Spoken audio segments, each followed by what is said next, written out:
Assalamualaikum warahmatullahi wabarakatuh. Alhamdulillah, wassalatu wassalamu ala rasulillah wa ahli wa ashabi mawalah. Amma ba'd. Sahabat-sahabat yang dirahmati oleh Allah Subhanahu wa taala, di mana saja berada, semoga semuanya senantiasa dalam keadaan sehat walafiat, lapang rezekinya, lancar urusannya, dalam keadaan selalu baik-baik. Amin ya Allah ya Rabbal Alamin. Sahabat-sahabat, di tengah malam yang sunyi ini,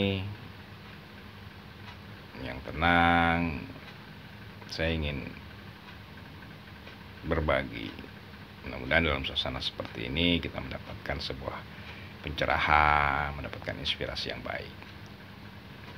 Berbagi dalam perkara krisis saat ini yang kita sedang alamin, dari pandemi dan pasca pandemi. Yang krisis ini tidak hanya dialami oleh negeri kita, bahkan dunia. Dan kita nggak tahu sampai kapan nih krisis. Cuma yang jadi pertanyaannya adalah kenapa, ada apa ini semuanya bisa terjadi? Apa solusinya dan sampai kapan? Ini pasti selalu ada dalam pertanyaan kita. Nah, sahabat-sahabat yang dirahmati oleh Allah Subhanahu wa taala, dalam renungan saya, bahwa masalah yang terjadi secara lahiriah, masalah fisik dan material dalam kehidupan kita, bahkan sosial sekarang ini, banyak di media sosial, kekisruhan, pertikaian, Masya Allah. Semuanya disebabkan bukan karena persoalan fisik material. Fisik material sebenarnya tidak ada kekurangan. Tapi kenapa menjadi sebuah masalah, menjadi sebuah kekurangan? Menemukan sesuatu jalan yang buntu, jalan yang membelit buat negeri ini dan bangsa ini ataupun dunia ini. Justru kalau kita renungi, masalah sebenarnya ada bukan di masalah fisik, tapi di masalah spirit, masalah spiritual. Kita saat ini bukan mengalami krisis materi, krisis fisik, tapi krisis yang sesungguhnya adalah krisis spiritual. Jadi dunia saat ini sedang dalam keadaan krisis spiritual.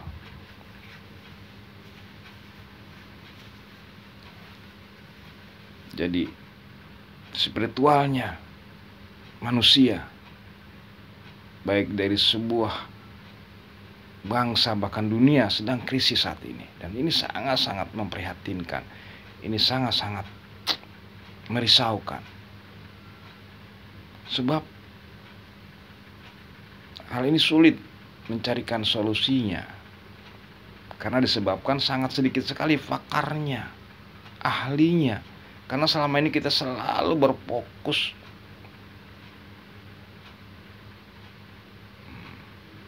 selalu berambisi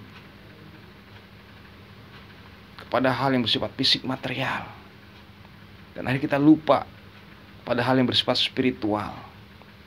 Hingga akhirnya pun tidak ada, sedikit sekali orang yang mau terjun belajar tentang hal ini. Dan hal ini pun juga tidak mendapatkan pengakuan, nggak mendapatkan tempat, status di mata manusia, di mata dunia. Padahal jelas kehidupan fisik material tidak bisa berdiri sendiri, tapi ditentukan oleh yang bersifat spiritual, yang bersifat sesuatu yang sangat-sangat halus, yang kasat mata yang kita tidak bisa menyentuhnya. Bahkan ilmu pengetahuan yang canggih, yang sudah sampai ke bulan, akan menuju bintang, ternyata tidak mampu menemukan sebuah teknologi yang canggih untuk bisa meneliti, menangkap, mengetahui tentang perkara yang bersifat spiritual.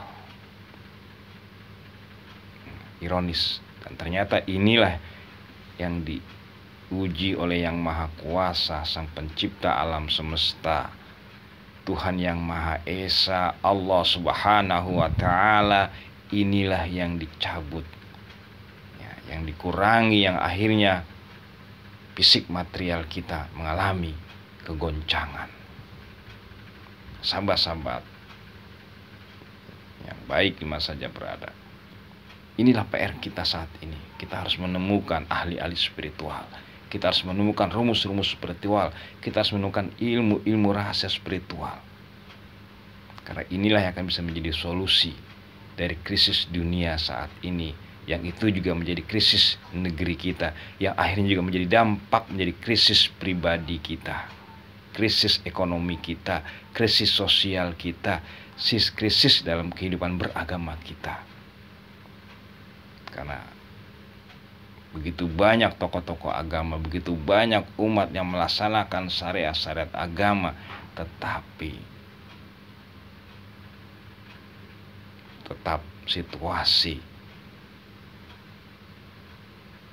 dalam keadaan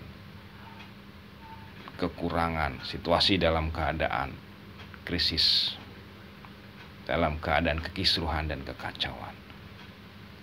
Sahabat-sahabat yang dirahmati Allah Subhanahu wa Ta'ala, sebetulnya hal ini, rumus ini sudah diketahui dari zaman dulu. Bukan hanya di dalam Islam, bahkan di luar Islam pun mengakui. Seperti orang Yunani mengatakan, insana in corporis sano, di dalam tubuh yang sehat terdapat jiwa yang kuat. Artinya mereka mengakui dalam diri manusia, di dalam kehidupan ini ada yang bersifat fisik, ada yang bersifat non fisik.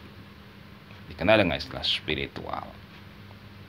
Dikenal dalam istilah Al-Quran anfus, ruh. Tapi sedikit yang mau meneliti, mengkaji. Nah, sahabat-sahabat, inilah PR kita yang harus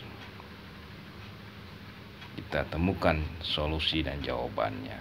Dan ahlinya sangat sedikit, sangat disayangkan, sangat memprihatinkan.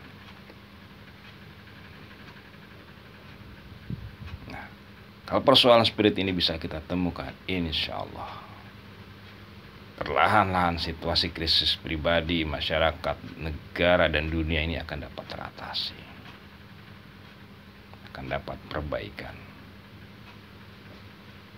Innallaha la yughayyiru ma biqaumin hatta yughayyiru ma bi anfusihim. Allah tidak akan berubah. Artinya sudah menjadi sunatullah, ketetapan Allah, hukum alam, perubahan yang terjadi dalam sebuah tatanan manusia itu ditentukan oleh kualitas jiwanya, spiritnya. Dan ahli ini sangat-sangat sedikit. Ini masalahnya yang kebingungan kita. Dan kalaupun ada, orang-orang seperti itu tidak mendapatkan pengakuan dan penghargaan. Nah, sedangkan solusinya hari ini ada pada mereka. Bagaimana langkah untuk kita? Langkah untuk kita, menurut renungan saya, semua perintah-perintah agama yang bersifat ibadah, yang bersifat amal-amal yang baik, salah satu tujuannya adalah untuk menyentuh perbaikan spirit sebetulnya. Tapi selama ini yang diajarkan kepada kita hanya lebih mengarah ibadah itu untuk mendapatkan pahala pada kehidupan yang di akhirat kelak, mengharapkan surga. Itu tidak salah, itu benar.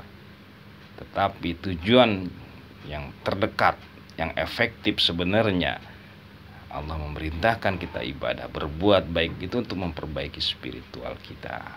Maka oleh karena itu mulailah melaksanakan ibadah, melaksanakan kebaikan dengan tujuan memperbaiki daripada jiwa kita, spirit kita, kolbun kita menjadi kolbun salim, kolbun yang sehat, yang tidak krisis. Kalau sudah terjadi perbaikan dalam spirit kita, insya Allah akan lahirlah pribadi-pribadi yang tidak mudah melakukan keburukan, tidak mudah melakukan kerusakan-kerusakan, untuk baik kerusakan dirinya, di lingkungannya, dan di masyarakat, dan juga di alam semesta ini. Jadi mulailah beramal, berbuat baik, beribadah semata-mata untuk memperbaiki, untuk diarahkan perbaikan dalam diri kita.